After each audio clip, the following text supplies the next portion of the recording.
एक स्कीम हम ले रहे हैं, 3 पॉइंट स्कीम ले लेते हैं। हमारे पास जो 3 पॉइंट स्कीम है, सपोज हमारे पास जो सब डिवीजन स्कीम है, एक हमारे पास क्या होता है, आड रूल होता है, और एक हमारे पास क्या होता है, इवन रूल होता है। आड और इवन को हम कैसे डिफरेंशिएट करते हैं, 2i और 2i+1। तो अब हमारे पास क्या है जी, उसके ये 2 रूल हो गए, और इनका जो लेवल है वो हमारे पास क्या है जी, k+1 है। तो जो लेवल क्या है, k+1 है। अब हमने ये कहा था कि सब डिवीजन स्कीम में कि ये अफाइन प्रॉपर्टी को सेटिस्फाई करती है, ठीक है, अफाइन इनवेरिएंस प्रॉपर्टी। अफाइन इनवेरिएंस प्रॉपर्टी क्या होती है कि जो स्टेंसिल्स हम यूज़ कर रहे हैं उनका सम क्या हो, 1 के बराबर हो। अब हम ये देखते हैं कि हमारे पास हम एक स्कीम ले लेते हैं कि सिंपल स्कीम ले लेते हैं, 3 पॉइंट स्कीम है। तो हमारे पास 1/16 ये जो स्कीम थी, इसको 2003 में हसन एट आल। अब हमारे पास चूँकि ये 3 पॉइंट स्कीम है तो हम इसको थोड़ा सा अपने हिसाब से उसकी तरतीब बना लेते हैं, ताकि 2003 में हसन एट आल ने इस स्कीम को क्या किया था, सबसे पहले ये स्कीम डिस्क्राइब की थी। तो इस स्कीम के हम आज कंटिन्यूटी भी डिस्कस करेंगे और इसके साथ इसका अप्रॉक्सीमेशन आर्डर भी डिस्कस करेंगे कि हमारे पास अप्रॉक्सीमेशन आर्डर क्या है और उसकी कंटिन्यूटी क्या है। तो उसके लिए हमारे पास क्या है जी, हमारे पास स्कीम आ गई है और इसके जो स्टेंसिल्स हैं, जिसे हम कोएफिशिएंट कहते हैं, ये हमारे पास क्या आ गए हैं। अब बेसिकली ये के लेवल है, के लेवल के हम क्या यूज़ कर रहे हैं, अफाइन कॉम्बिनेशन। अफाइन कॉम्बिनेशन क्या है कि कोएफिशिएंट का जो सम है वो 1 के बराबर हो। अगर आप गौर करें तो ये आपके पास किसके बराबर है, 1 के बराबर है। तो फिर ये जो सीक्वेंस है इसको हम बैलेंस करने के लिए i-1 से स्टार्ट कर रहे हैं, i और i+1 ये हमारे पास है। और ये हमारे पास क्या है जी, आड रूल। और आड रूल के बाद हमारे पास क्या होता है, इवन रूल। इवन रूल और आड रूल में हमारे पास क्या होती है, सिमेट्री होती है। तो ये हमारे पास क्या हो जाएगा, 5/16 fi-1 k, और फिर हमारे पास क्या है जी, 10/16 fi k प्लस हमारे पास क्या आ जाएगी, 1/16, और ये हमारे पास क्या है जी, fi k। तो ये हमारे पास के लेवल का रिजल्ट है इस साइड पे, और इस तरफ क्या है, k+1 का।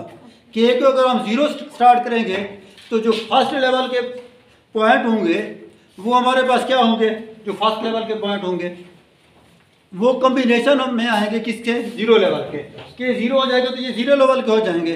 और जो 0 लेवल के पॉइंट हैं तो उनको हम क्या कहते हैं, 0 लेवल के पॉइंट का मतलब ये है कि वो इनिशियल पॉइंट्स भी हम उनको कहते हैं, कंट्रोल पॉइंट्स भी हम उनको कहते हैं। तो ये हमारे पास एक स्कीम है। जब हम इसकी कंटिन्यूटी चेक करते हैं तो इसमें सबसे पहला स्टेप हमारे पास क्या होता है, हम उसका मास्क लेते हैं, mask of the sub division scheme. तो मास्क हमारे पास बेसिकली क्या है, उसकी जो रिप्रेजेंटेशन है या नोटेशन है वो हम यूजुअली क्या लिखते हैं, अल्फ़ा से। तो अल्फ़ा हमारे पास इसमें क्या बनेगा, हम क्या करते हैं, जो 8 हमारे पास रूल हैं उनके स्टेंसिल से स्टार्ट करते हैं। तो इसमें हमारे पास अगर हम गौर करें तो जो स्टेंसिल्स हैं वो क्या है जी, 1/16। अब ये जो स्कीम है इसके अंदर हम देखें तो न्यूमरेटर जो है वो क्या है, 16 है। तो हम ऐसा करते हैं कि इसको कॉमन ले लेते हैं ताकि बार बार लिखने के बजाय हम उसको एक मरतबा ही लिख लें। तो उसमें हमारे पास क्या होगा, ठीक है, पहला कोएफिशिएंट हमारे पास क्या आएगा, 1। अब एक दूसरा एक हम यहाँ से लेंगे 5, और फिर हमारे पास क्या होगा 10, और फिर हमारे पास क्या आएगा 10, 5, और ये हमारे पास क्या आ गया 1। ये हमारे पास क्या बन गया, मास्क बन गया, ठीक है। तो ये हमारे पास बेसिकली अल्फा जो है वो रिप्रेजेंटेशन है किस चीज़ की, मास्क की। अब ये हमारे पास स्कीम थी उसका हमने क्या लिया है, मास। ये जो समझे कि हमारा यानी कि पहले स्टेप में हमारे पास कोई सब डिवीजन स्कीम है, तो उसमें जब हम कन्वर्जेंस फाइंड करते हैं तो उसका जो सबसे पहला स्टेप होता है वो क्या होता है, मास का आपने लेना है। और फिर दूसरे स्टेप में आप क्या कहते हैं कि उसके लॉरेंट पॉलिनॉमियल के फॉर्म में इसको वो जो मास का है उसको तरतीब देते हैं। लॉरेंट पॉलिनॉमियल बेसिकली हमारे पास क्या है जी, पॉजिटिव और नेगेटिव एक सीरीज़ बनाते होते हैं। तो यूजुअली हम पॉजिटिविटी से यानी कि नेगेटिविटी से बचने के लिए या तो हम इसको इस तरह लिख देंगे कि हमारे पास क्या है जी, एक वैल्यू हम स्टार्ट कर देंगे, इसमें हमारे पास अगर आप गौर करें तो कोई मिड वैल्यू नहीं है, ऐसे है ना। तो लिहाजा या तो मिड वैल्यू 0 कंसीडर कर लेते हैं, इस तरफ पॉजिटिव इस तरफ नेगेटिव, या यूजुअली ये अंडरस्टूड होता है तो हम उसको सिंपल सिटी की खातिर 0 से स्टार्ट कर देते हैं। तो जब हम उसको 0 से स्टार्ट करेंगे तो ये हमारे पास क्या हो जाएगा, 1/16। हम क्या लिख देते हैं कि ये जो हमारे पास है इसके साथ कोई वेरिएबल ऐड कर देते हैं, ठीक है। तो यूजुअली हम वेरिएबल जो यूज़ करते हैं वो जी यूज़ करते हैं। तो हम लिख लेंगे कि हमारे पास क्या है जी, जी प्लस जी लिखते जाते हैं हम, ठीक है, प्लस हम कर लेते हैं जी। अब हमारे पास कितने हैं, 6 वैल्यूज़ है ना, तो हम प्लस जी करते जाते हैं, ठीक है। अब हमारे पास कितने वैल्यूज़ हो गई हैं, अब गौर करें तो हमारे पास प्लस जी। अब इनके जो कोएफिशिएंट है, इसका 1 था, इसको हम यहाँ पे लिख देते हैं। सिंपल तरीका आपको बता रहा हूँ लॉरेंट पॉलिनॉमियल का। तो ये हमारे पास क्या है जी, 5 और ये 1, और ये हमारे पास पावर क्या है जी, 0 1। अब 0 1 को यूजुअली हम इस तरह भी लिख देते हैं कि पावर अगर 0 हो तो 1 लिख लेते हैं, इसको हम 2 कर देते हैं, 3 कर देते हैं, 4 कर देते हैं, और ये हमारे पास क्या है 5। तो ये बेसिकली हमारे पास क्या बन गया कि हमने उससे 1/16 कॉमन ले लिया, और ये हमारे पास है लॉरेंट पॉलिनॉमियल। अब तीसरे स्टेप में हम उसको कन्वर्ट करते हैं किस में, स्मूथिंग फैक्टर में। थर्ड स्टेप जो इसका होता है उसको हमने क्या करना होता है, स्मूथिंग फैक्टर में हम उसको वो करते हैं, कन्वर्ट करते हैं। ये जो अल्फा ऑफ जी है इसको अगर स्मूथिंग फैक्टर, अब स्मूथिंग फैक्टर बेसिकली हमारे पास क्या होता है, अगर हम बाइनरी स्कीम को डिस्कस कर रहे हैं तो स्मूथिंग फैक्टर क्या होगा, 1 प्लस जी। अगर हम बात करेंगे टर्नरी की तो हमारे पास जो स्मूथिंग फैक्टर होगा वो 1 प्लस जी प्लस जी स्क्वायर आ जाएगा। और इसी तरह अगर हम एरिटी बढ़ाते जाएंगे तो उसमें जो जी की पावर है वो ऐड होती जाएगी।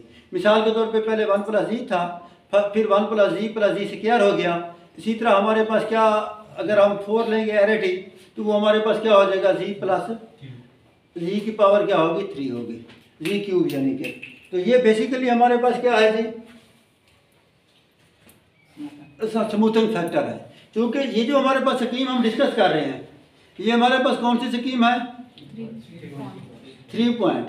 अब इसको हम नाम क्या देंगे, स्कीम तो 3 पॉइंट है, क्योंकि आप रिसर्च के लोग हैं तो हमने इस स्कीम को कोई नाम भी देना है।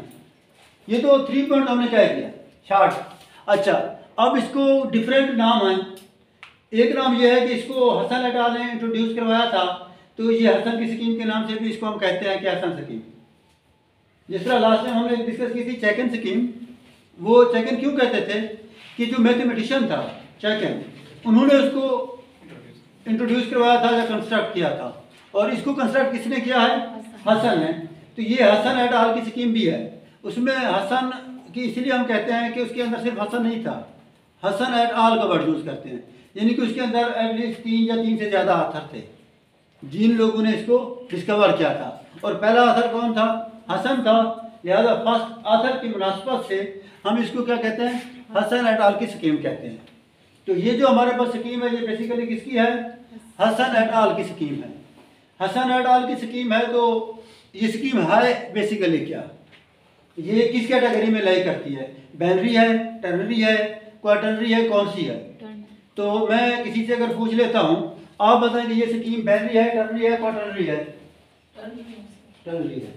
Very good. क्यों टर्नरी है, उसको कैसे टर्नरी कह सकते हैं जी। तो ये जो आपके पास स्कीम है ये बेसिकली 3 पॉइंट, ये कैसी है, कि कैसे हम इसको टर्नरी कह सकते हैं कि हमारे पास जो स्कीम है, मेरे हिसाब से तो ये टर्नरी नहीं है, आप कहती हैं कि ये टर्नरी है, तो मैं इसको कैसे इसको कहूँगा कि ये टर्नरी है या टर्नरी नहीं है। ठीक है, तो बेसिकली अगर आप स्कीम को गौर कर,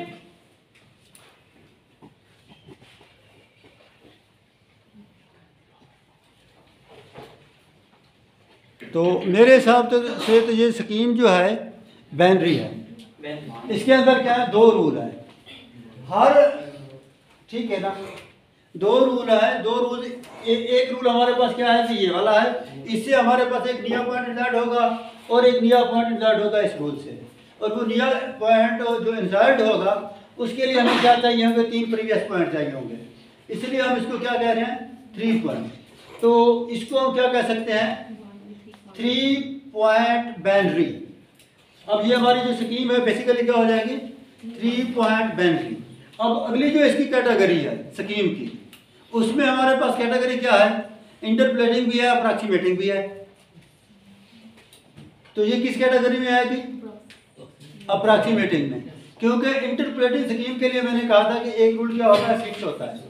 तो इसमें इसके अंदर तो आपको कोई रूल फिक्स नहीं नजर आ रहा। अगर आप ये देखिए, ये रूल भी एग्जिस्ट कर रहा है, ये भी एग्जिस्ट कर रहा है। जब इसके अंदर कोई रूल वो नहीं है, तो ये हमारे पास जो स्कीम है ये क्या है, बेसिकली अप्रॉक्सीमेटिंग है। तो ये हमारे पास हो गई अप्रॉक्सीमेटिंग सब डिवीजन स्कीम। अच्छा, अब ये जो हमारे पास अप्रॉक्सीमेटिंग सब डिवीजन स्कीम है और क्या है, 3 पॉइंट है, तो ये हमारे पास क्या बन जाएगी, 3 point binary अप्रॉक्सीमेटिंग sub division scheme. तो ये स्कीम थी किसकी, हसन एट अल की, और इसी स्कीम को यानी कि रिप्रोड्यूस किया था 2007 में सदीकी एट अल ने, बल्कि अहमद और सदीकी ने, 2 लोग थे। तो शायद सदीकी साहब पंजाब यूनिवर्सिटी लाहौर में होते थे, उस वक्त उसके चेयरपर्सन थे, तो उन्होंने एक 3 पॉइंट और स्कीम यानी कि दी थी, तो उसको उन्होंने उस हिसाब से उसको चेंज किया था। एक 2007 में साउथ कोरियन मैथमेटिशियन थे जिनका नाम था क्वान ने भी एक 3 पॉइंट स्कीम डिस्कवर की थी। तो आप लोगों को ये असाइनमेंट के तौर पे लिख लें कि सदीकी और क्वान की जो 3 पॉइंट स्कीम थी वो आप लोग मुझे बताएंगे कि कौन सी है, क्या है, कैसे है, उसका जो मास्क है या उसका जो लॉरेंट पॉलिनॉमियल है या फिर स्कीम है वो किस तरह है। तो ये बेसिकली जो नोटेशन है ये हम अपने हिसाब से एडजस्ट करते जाते हैं। कोई इसको टी के हिसाब से लिख लेगा, हम इसको एफ यूज़ कर रहे हैं, लास्ट टाइम हम इसकी जगह पे लैम्डा भी लिख सकते हैं। ये बेसिकली हमारे पास क्या है, रिप्रेजेंटेशन है, नोटेशन है। तो नोटेशन जो है वो हर ऑथर की अपनी डिफरेंट होती है, उसने अपने हिसाब से उस चीज़ को तरतीब दिया होता है। अब हम आते हैं इसमें कि ये जो हमारे पास स्कीम थी, बेसिकली हम इसका डिस्कस कर रहे थे स्मूथिंग फैक्टर को। जब हम स्मूथिंग फैक्टर निकालते हैं तो उसके लिए हमने क्या किया था, एक टेबल इंट्रोड्यूस करवाई थी, अगर आपको याद हो। तो टेबल के अंदर जस्ट हम उसकी क्या लिख देते थे, कोएफिशिएंट। अब इसके कोएफिशिएंट हमारे पास क्या है, 1, 5, 10, 10, 5 और 1। अब ये हमारे पास क्योंकि बाइनरी स्कीम है, तो बाइनरी स्कीम में हमारे पास क्या है, ये है। इसके जब हम कंडक्टिविटी चेक करते हैं तो उसके लिए क्या चीज़ की जरूरत पड़ती है, स्मूथिंग फैक्टर की। अब जो हमारे पास स्मूथिंग फैक्टर है, इसमें हमारे पास उसके लिए हम क्या यूज़ करते हैं, टेबल यूज़ करते हैं। तो उसमें उस टेबल में हमारे पास क्या होता है कि पहला हमारे पास क्या है, एज इट ले लेते हैं। अब इसके साथ हम क्या ऐड करें कि हमारे पास क्या हो जाए, 5 हो जाए, 4 ऐड करेंगे। अब ये हमारे पास क्या है, 4 है। बेसिकली ये डिफरेंस टेबल है। जिस तरह डिफरेंस आप किसी से कैसे फाइंड करते हैं, बेसिकली आप चीज़ों को डिवाइड कर रहे होते हैं, ऐसे होता है ना। डिफरेंसेस बेसिकली एक किस्म की, हम इसमें क्या कर रहे हैं, एक किस्म की एक डिवीजन कर रहे हैं, और डिवीजन में हमारा जो स्मूथिंग फैक्टर है वो क्या है, 1 + z है। उसके लिए हम एक टेबल इंट्रोड्यूस कर रहे हैं। अब 4 के साथ हम क्या ऐड करेंगे, ये बन जाए, ये हमारे पास 6 आ जाएगा। अब 6 के साथ क्या ऐड करें कि 4 बन जाए, 4 और 1। और एक फैक्टर हमारा कम हो गया। जब आप इसको 1 + z पे डिवाइड करेंगे तो हमारे पास क्या हो जाएगा, एक फैक्टर क्या हो जाएगा, कम हो जाएगा। अब जब हमारे पास एक फैक्टर कम हो जाएगा, इसके अंदर हमारे पास क्या था 1, ये हमारे पास पावर क्या थी 5 तक जा रही थी ना। तो नेक्स्ट जो हमारे पास स्कीम बनेगी एक सेमेस्टर के करस्पॉन्डिंग, तो उसको हम रिप्रेजेंट करेंगे किसी से। ये स्कीम बेसिकली हमारे पास क्या है, ऐसा है, तो वो हमारे पास क्या हो जाएगी S1 के नाम से हम उसको डिनोट करेंगे। ठीक है ना, हम कह देंगे कि S1 जो है वो करस्पॉन्डिंग स्कीम है, ठीक है, α1 के करस्पॉन्डिंग।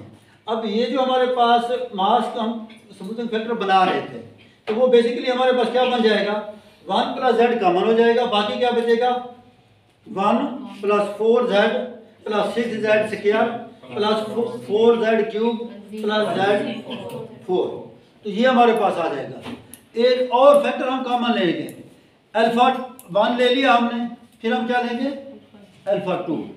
जब हम α2 हमारी एक रिप्रेजेंटेशन है, यहाँ पे हम ले रहे हैं ना लारेंट पॉलिनॉमियल अल्फा ऑफ z, तो एक समुच्चय इसके करस्पॉन्डिंग जो भी हमारे पास बनेगा उसको हम क्या कहेंगे, उसको हम α1 α2 α3।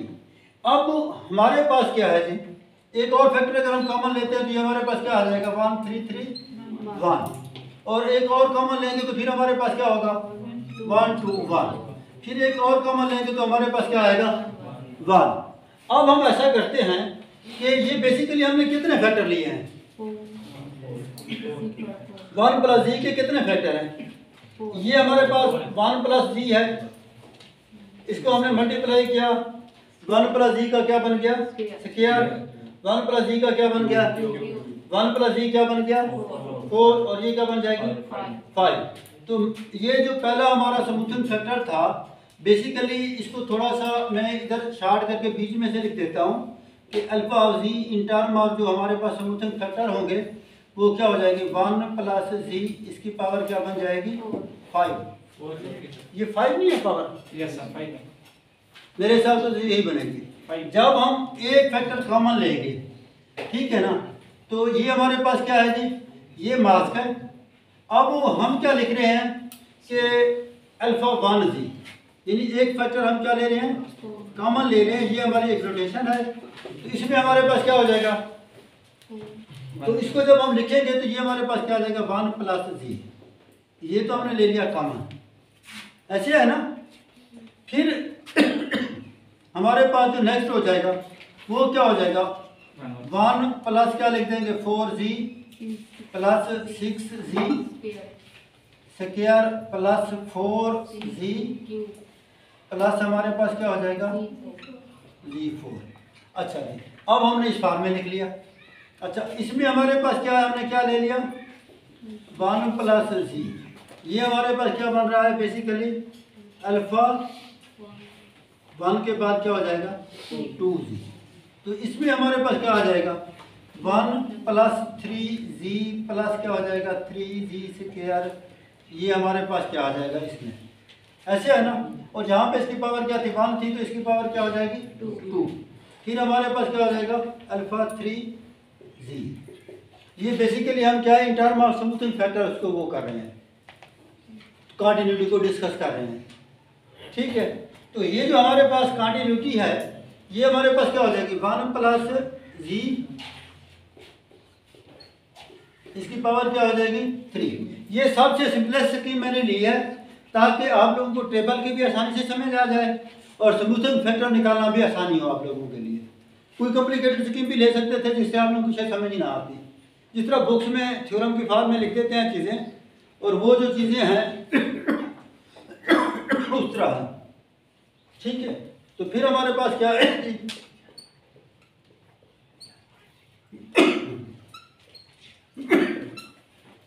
इसको इस तरह लिख सकते हैं। और फिर हमारे पास क्या है जी 1 + z, इसकी पावर क्या है 4, और ये हमारे पास क्या आ गया 1 + z, तो ये हमारे पास इस फॉर्म में आ गया। तो इसमें मेरे पास जो ये चीज़ें आ गई हैं, ये बेसिकली हमारे पास क्या है स्मूथिंग फैक्टर है, ठीक है, अब हमने स्मूथिंग फैक्टर तो निकाल लिए, ठीक है। ये जो एक जो तीसरा स्टेप था उसके अंदर हमने क्या लेने थे, उसके स्मूथिंग फैक्टर लेने थे। अब वो स्मूथिंग फैक्टर के बाद हम आते हैं उसकी किसकी तरफ, बेसिकली हमारा टारगेट क्या था, हमने उसकी कंडक्टिविटी चेंज करनी थी।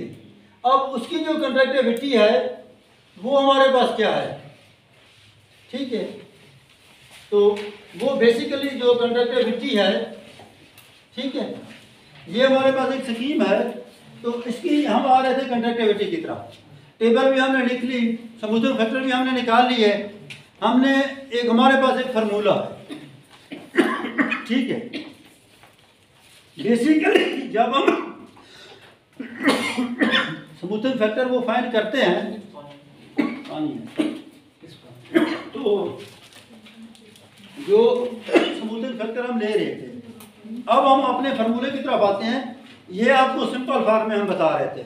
बेसिकली जो अल्फा 1 अल्फा 2 अल्फा 3 में आप लोगों को लिखवा रहा था, उसके अंदर एक मिस्टेक भी थी जानबूझ के रखी गई थी कि हमने वो फैक्टर तो निकाल लिए, लेकिन जिस फार्मूले जो फार्मूला हमने एडजस्ट करना था वो हमने नहीं किया।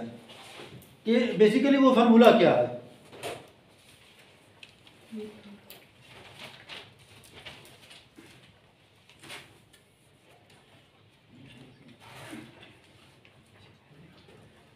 हमारा जो स्मूथिंग फैक्टर का जो फार्मूला है वो बेसिकली इस तरह है कि हमारे पास जो अल्फ़ा n हम कहते हैं कि z है, अल्फ़ा 1 अल्फ़ा 2 अल्फ़ा 3 हमने निकालने हैं। वो तो मैं शॉर्ट फॉर्म में आप लोगों को बता रहा था। बेसिकली हम वो निकाल रहे थे smoothing factor alpha 1 alpha 2 alpha 3।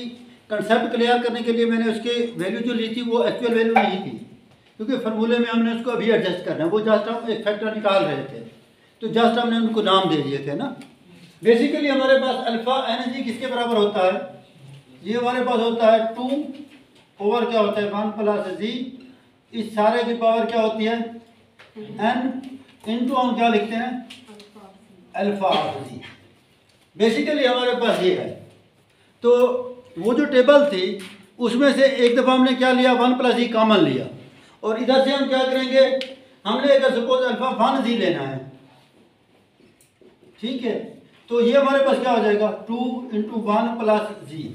अब हमारे पास क्या है G alpha of G, alpha of G हमारे पास क्या है जी 1 ओवर 16, ऐसे था 1 ओवर 16 के बाद ये हमारे पास क्या था जी 1 प्लस जी, इसकी पावर क्या थी 5, ऐसे थी। जब हम इसको सिंप्लीफाई करेंगे तो ये हमारे पास क्या हो जाएगी 1 ओवर 8, ठीक है।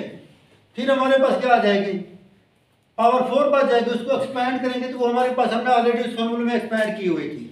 वो हमारे पास क्या था जी 4g प्लस क्या था 6g स्क्वायर प्लस क्या था 4g क्यूब प्लस जी 4। तो ये हमारे पास वैल्यू थी उसकी अल्फ़ा 1 की। ये अब हमारी क्या है एक्चुअल वैल्यू है। वो जो वैल्यू थी जैसा आप लोगों को एक स्टेप क्लियर कर रहा था कि स्मूथिंग फैक्टर लेते किस तरह है, उसके अंदर उसको एडजस्ट कैसे करते हैं। तो वो वैल्यू जो हमने हमारी बचनी थी आफ्टर कैलकुलेशन, क्योंकि ये जो हमारे पास फार्मूला लगेगा, ठीक है, तो ये हमारे पास क्या बन गया है अल्फ़ा 1 जी। फिर हमारे पास क्या आएगा अल्फ़ा 2 ऑफ जी। तो ये हमारे पास क्या हो जाएगा इस सारे का स्क्वायर हो जाएगा। ये हमारे पास क्या हो जाएगा 2 ओवर 1 प्लस जी, इसका क्या हो गया होल स्क्वायर, और मल्टीप्लाई हमारे पास क्या है जी 1 ओवर 16, और इसकी पावर क्या है 1 प्लस जी 5 है ना। इसकी पावर तो वही रहनी है, अल्फा जी तो वही है ना। अब 2 का स्क्वायर क्या होता है 4, 4 ओवर 16, बाकी क्या बचेगा हमारे पास 1 ओवर 4, ऐसे है। अच्छा जी, अब हमारे पास ये क्या है 1 ओवर 4 है। 1 ओवर 4 जब हम कर रहे हैं तो इसमें हमारे पास जो कंटिन्यूटी हम फाइंड करते हैं, ये बीच में से मैं मुसहर करके थोड़ा सा, चूँकि जगह कम है तो प्रॉपर जब हम नोट्स में या बाकी चीज़ों में हम उसको लिखते हैं तो थोड़ा सा एक्सप्लेन करके लिखते हैं चीज़ों को। इसमें हम क्या कर रहे हैं उसको शार्ट करके लिख रहे हैं, ठीक है। अच्छा, शार्ट करके हमारे पास क्या है जी ये हमारे पास बन जाएगी 1 प्लस क्या है 3z प्लस क्या हो जाएगी 3z स्क्वायर प्लस क्या हो जाएगी जी क्यूब। तो ये हमारे पास क्या आ जाएगी अल्फा 2z। और इसी तरह हमारे पास क्या है जी अल्फा 3z के बाद क्या आएगा हमारे पास 2/1 प्लस z, इसकी पावर क्या हो जाएगी 3 और multiplied by 1/16 into 1 plus z power 5। और ये हमारे पास क्या बन जाएगी 1/2 1 प्लस 2z प्लस क्या हो जाएगा 2z से क्या है। और फिर हम क्या लेंगे अल्फा 4z लिख लेंगे ना, ठीक है। जब हम 4z लेंगे तो ये हमारे पास क्या हो जाएगी तो इसकी पावर क्या हो जाएगी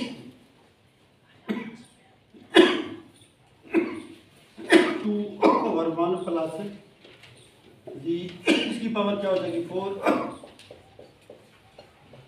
1 प्लस जी इसकी पावर 5। तो बाकी हमारे पास क्या बचेगा 1 प्लस जी, ठीक है। तो ये हमारे पास क्या है 4 आ गया। अब हमने क्या निकाल लिया है अल्फा 1 अल्फा 2 अल्फा 3 अल्फा 4। अब हम क्या करेंगे अगले स्टेप में हर अल्फा के करस्पॉन्डिंग हम क्या करेंगे हम उसकी कंट्रैक्टिविटी चेक करेंगे। कंट्रैक्टिविटी बेसिकली क्या होती है कि लास्ट टाइम भी हमने पढ़ा था कि नॉर्म इन्फिनिटी जो है वो क्या है लेस देन 1 हो। नॉर्म इन्फिनिटी जब हमारा क्या होगा लेस देन 1 होगा तो वो हमारे पास क्या हो जाएगा कंट्रैक्टिव हो जाएगा। अब हम ऐसा करते हैं कि हमारे पास जो मास का है हम उसकी क्या कर लेते हैं कंट्रैक्टिविटी चेक कर लेते हैं। थोड़ा सा इन चीज़ों को रेज कर लेते हैं ताकि हमारे पास इसमें उसका डिफरेंस क्लियर हो।